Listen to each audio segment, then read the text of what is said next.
This is a situation, Coach.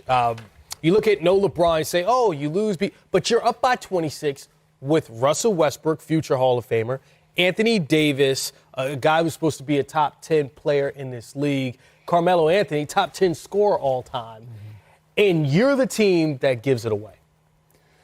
Well, it looks like they ran out of gas. I mean, it just looks like the game just flipped quickly. Now, it happens in pro games. Big leads don't always last, especially when they're early leads. But it just seemed like the momentum shifted. Russ is still trying to figure out how to play with that team.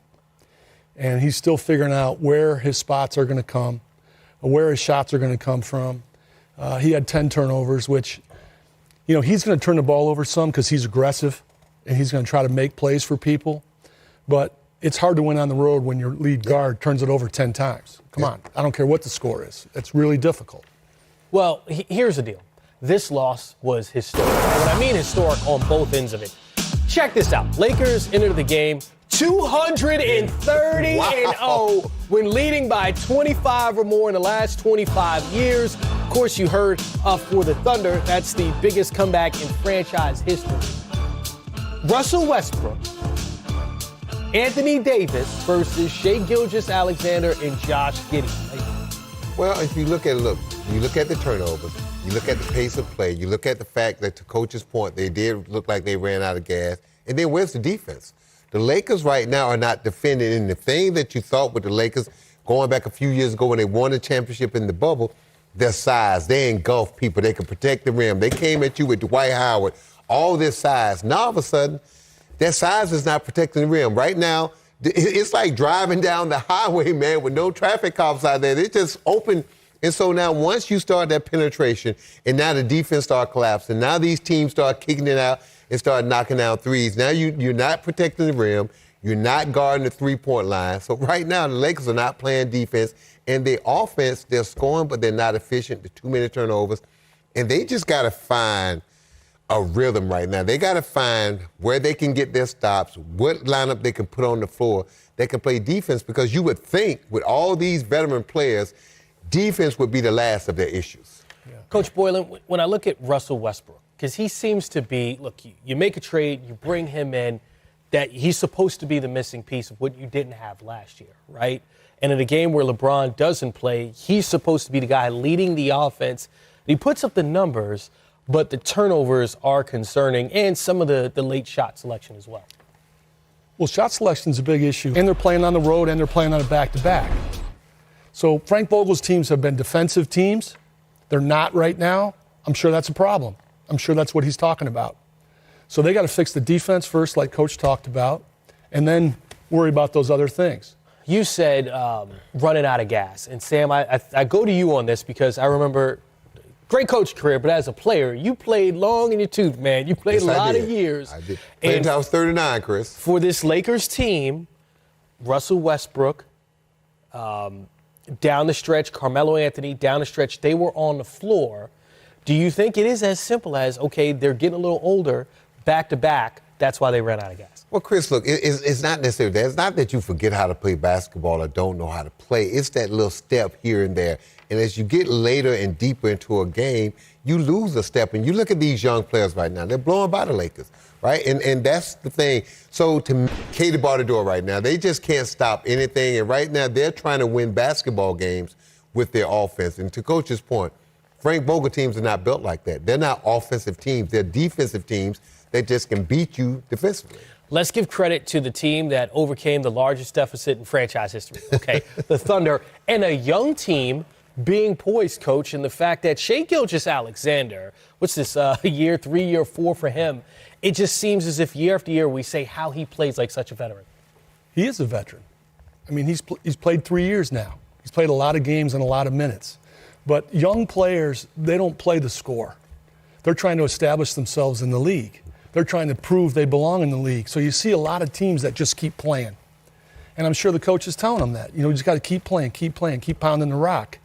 And they did that. And they turned it around and they won the game. And I like what Alexander said after the game. We won. That's a veteran statement. That's like, yeah, we weren't perfect. Yeah, we were down 26. Yeah, whatever. The Lakers are without LeBron. It doesn't matter. They got the W, and they're moving on, and they had a learning moment at the end. Lakers had 3 chances to tie the game, and they'll learn from that too. How about this? For everyone that said the season is predictable, Lakers and Nets, Lakers struggling out of the gate. Oh, of course. And the Nets, let's check it. Threes down the stretch that didn't convert, but the first 2, you didn't need one. You could have just drove to the basket, got a quick 2.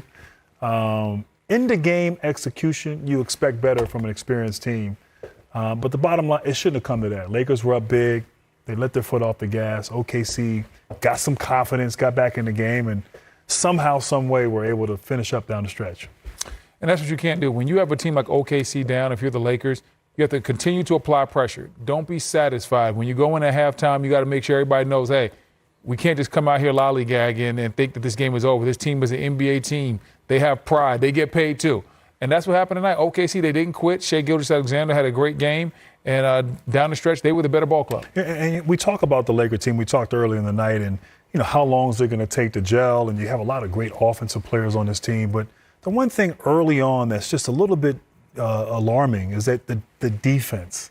That was the part the last couple years that this team was so good, so elite. And you had guys like KCP and Montrezl Harrell and others, Avery Bradley. I know he's still there right now, but you had guys that could really lock down and defend. And this team was elite on the defensive end, getting stops. And you're not really seeing that. Letting this team, OKC, score the amount of points they scored, 123 points in regulation. You saw them execute down the stretch that last play where they got an easy layup, OKC, off of an inline or a sideline out of bounds play.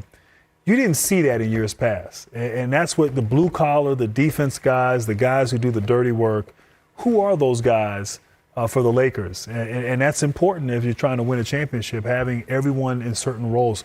A coach told me one time you got to have piano players, piano tuners, and piano movers. Yeah. And you got to have a little bit of balance of all. What coach told you that? You really want to know? I really want to know. Chip know. England. Okay. Yeah. All right. Yeah. That was a Chip good England, his point by assistant Chip. coach. And yeah. he is a piano player, by the way, Yeah. Grant. Yeah. Yes. I know. Yeah, I play a little bit. Let's, though, take one of our off-the-air conversations on the air, because I often ask you guys about teams that will require better seeding come playoff time. And I asked you about this Lakers team, and Brendan, you said that you believe seeding will matter despite having championship experience on this roster. Oh, yeah, this Laker team needs to be a high seed because they're older and because they're still trying to figure it out. You don't want to go into the playoffs and in the first round you have to take on one of these teams that's just really, really capable of beating you. You want to be the 1 or the 2 seed and be able to feel your way into the playoffs. You don't want to be in a 4 or 5 game where it's anybody's series. Or like last season in the play-in tournament. Yeah. Right? And then, unfortunately, this team is older, and when you're older, injuries come into play. Earlier in the show, you brought up LeBron James being injured the last couple of seasons. In the last 3 years, he's had 2 major injuries, which you said earlier in the show. And the 1 year Finally, that he... citing his sources. That's right. He got mad because I stole his notes from earlier today. But Several times. But the one season in the 3 where LeBron wasn't hurt, they had 4 months off because of the pandemic, and that allowed him and AD to recharge and be fresh for that run. So this Lakers team has to make sure that everybody's on the same page, that they're healthy, and getting into the playoffs, they're an older squad. They have to watch out for those injuries. And that's the challenge, because I agree, like the seeding is going to be important, but also they're going to need to play well to get through the season and get to a point. Like they're going to have to really fight out there in the West, can't take games off. And so like, you're going to put in a lot of effort to get through the season, but risk potentially being banged up and damaged when you get to the postseason. The West is up for grabs right now. The Lakers don't run the West like we thought that they would. Like there's a lot of teams